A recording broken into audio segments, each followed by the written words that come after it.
Hello, everybody. Welcome to the Priyanka Neela Krishnan Show with me, Priyanka Neela Krishnan. This is Enterprise Security Series, episode 55, and today's topic the voice on the call was not your CFO. I am Priyanka Neela Krishnan. I am an enterprise data security product leader, author, and speaker. Couple of my security books include Autonomous Data Security and Jailbreaking LLMs. Both are meant for protecting your enterprises from data leak and ensuring the AI is adopted in a more secure fashion. All right. This show is for security leaders and business leaders who want to see risk clearly. Quick note before we start, this is my independent commentary, my own views, not tied to any employer, product, or vendor. And today we are talking about the moment seeing and hearing someone stop being proof of who they are. AI can now fake a face and a voice live on a video call well enough to move millions of dollars. And it has already happened. Over the next 15 minutes, I'll walk you through the case that shook the industry, why you cannot train your people to spot a perfect fake, and how to build a process that stays safe even when the voice on the call is not who it claims to be. Let's get into it. A finance employee joined a video call. The CFO was there. So were several other colleagues. Everyone looked right. Everyone sounded right. And under the pressure, the employee authorized a series of transfers totaling more than $25 million. Every person on that call, except the victim, was an AI generated deep fake. This is not a future scenario, it happened already. And the tools that made it possible are now cheap and widely available. I am Priyanka Neela Krishnan. Let us talk about the moment seeing and hearing stopped being proof. Let me start with a shift so fundamental it is easy to underestimate.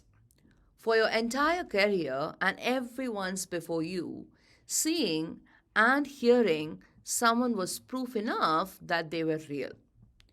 If you were on a video call with a colleague, you could see their face and hear their voice. You did not question whether it was actually them. That was not naivety. It was a reasonable assumption. Because faking a convincing live video of a specific person in real time was simply beyond reach. AI just took that proof away.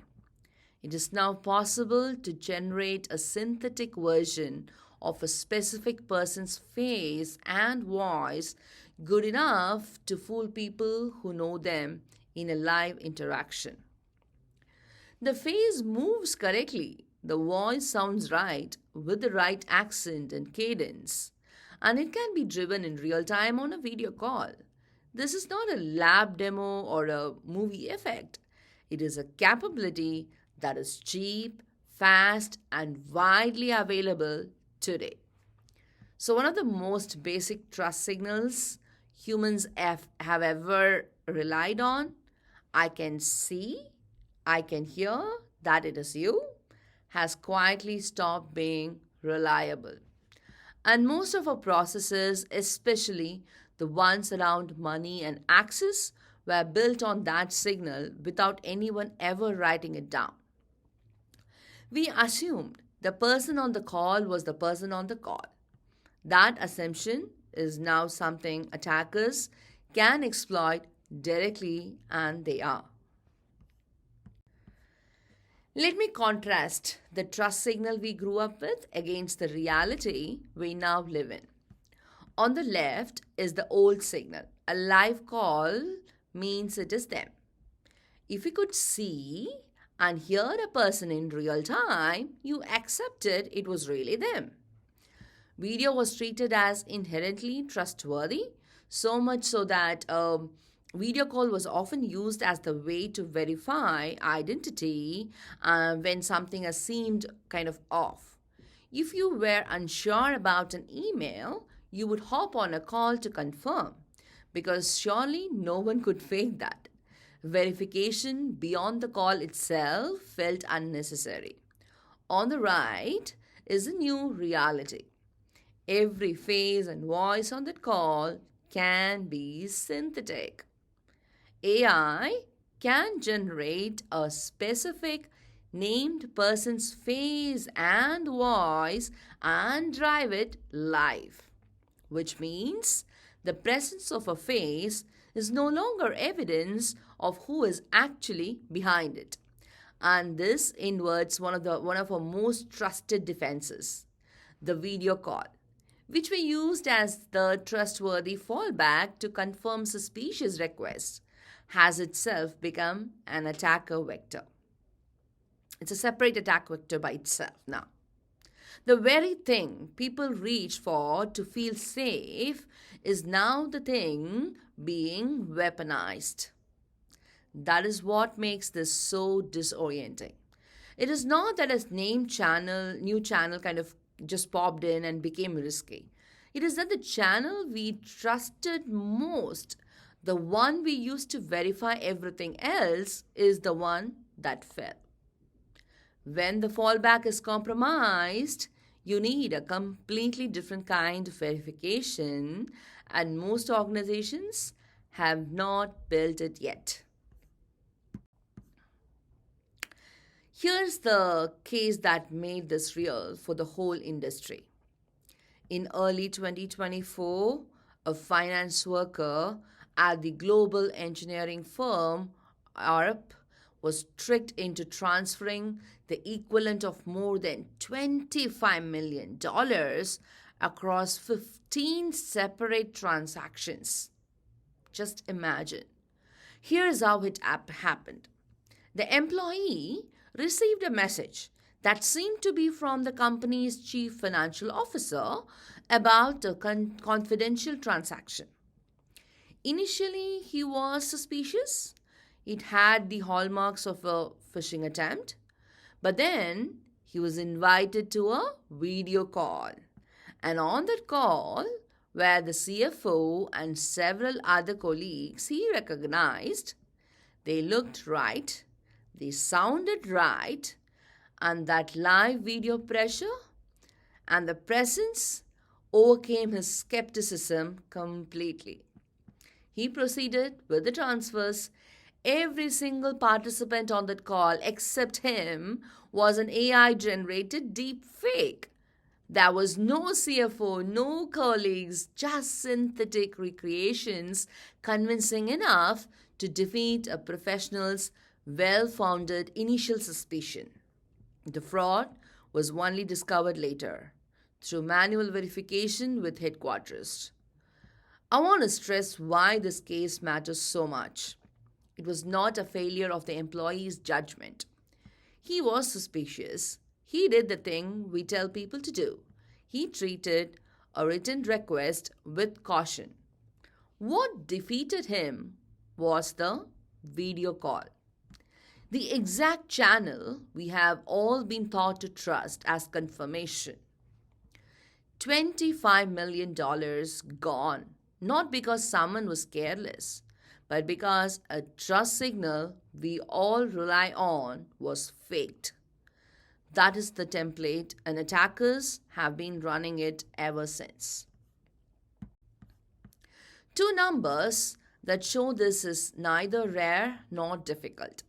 First, according to a 2025 Gartner survey, 62% of organizations experienced a deep fake attack in the prior year, nearly two-thirds. So, this is not a one off headline about a single unlucky company. It is a mainstream attack that the majority of the organizations are already encountering. If it has not reached your organization yet, the statistics say it is a matter of when, not if. Second, it now takes a little as 3 seconds of audio to clone someone's voice convincingly. 3 seconds, just that. Think about how much of any executive's voice is publicly available in earnings calls, conference talks, interviews, podcasts, webinars. For most senior leaders, an attacker has effectively unlimited high quality source material to build a voice clone. The barrier to entry, which used to, kind of require serious technical skills and resources, has essentially collapsed. The tools are cheap, they are fast, and they are good enough. Put these two numbers together, and the situation is crystal clear. The attack is already widespread, and the capability to launch it is now trivial to acquire. This is not a sophisticated threat reserved for nation states targeting a handful of high value victims. It is a commodity attack available to ordinary criminals being used against organizations of every size right now. And it specifically targets the people and processes that move money and grant access, because that is where the payoff is.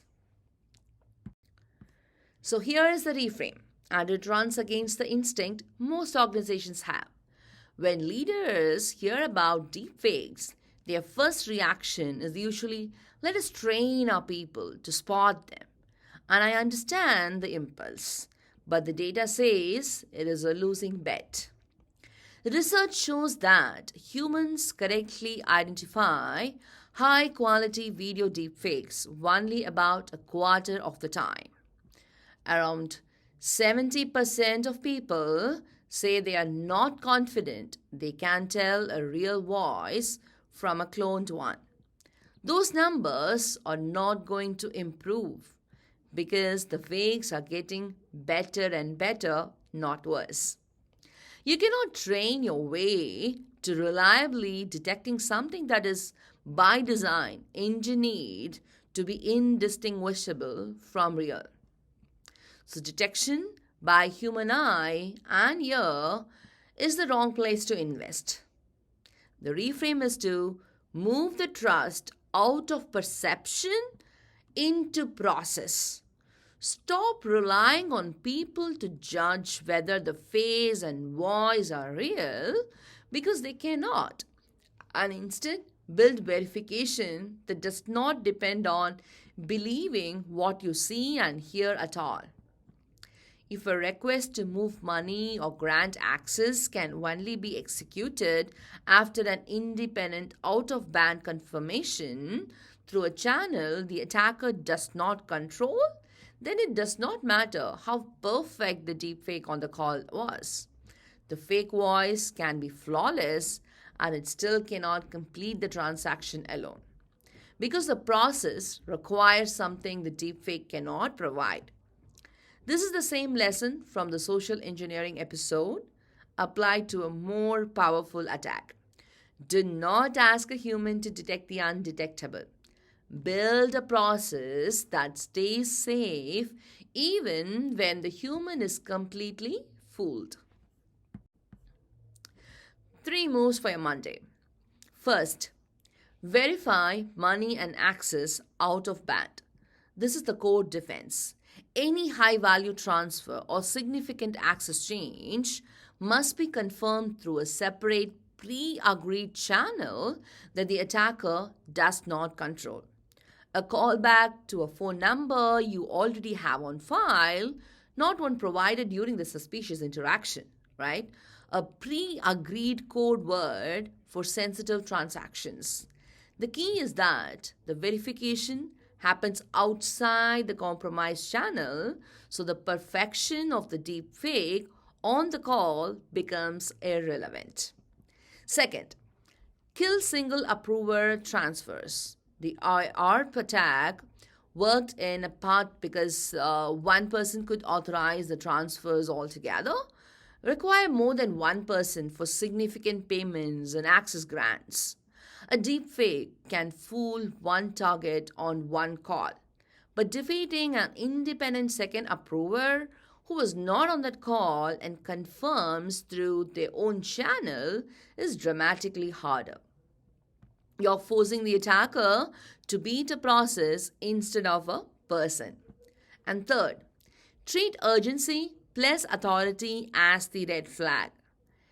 Every version of this attack combines the same two ingredients. It's urgent, it's I'm powerful, the authority and urgency. A senior authoritative figure and intense time pressure. The CEO needs this wire sent now, confidentially, before the deal closes. Train your people that this specific combination, high authority plus high urgency plus a request to move money or bypass a step, is not a reason to comply quickly. It is the exact signal to slow down and verify through the process. Out of band verification, multiple approvers, and healthy suspicion of urgent authority, that is a defense that holds even against a perfect fake. Let me close this with a strategic point because it outlasts my any kind of specific technology. The deepfakes are going to keep getting better. Whatever tells exists today, the slightly off lighting, the monetary glitch, the unnatural blink, those will be gone tomorrow. So any defense that depends on the fakes staying detectable is a defense with an expiration date and a short one.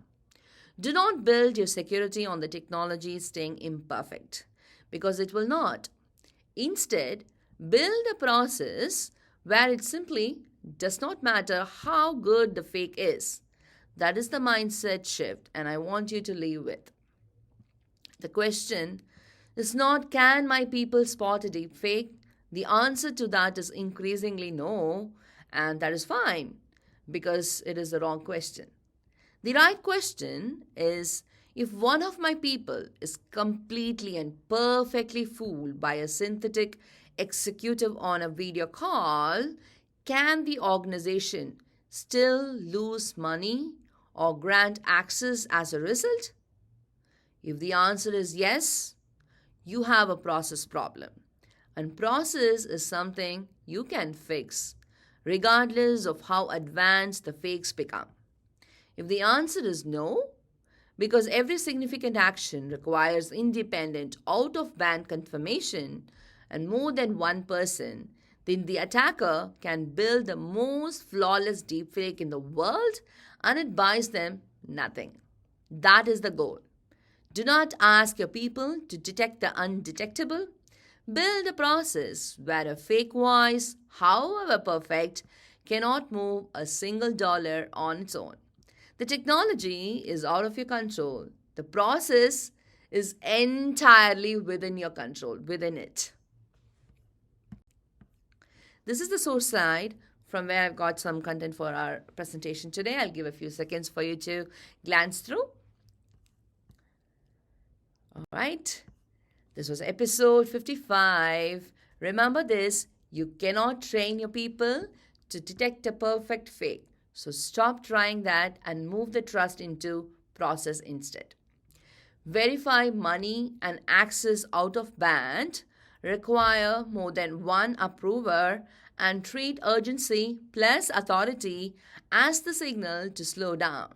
If this was useful, please do subscribe and share it with your finance team and anyone who can authorize a payment because they are the target.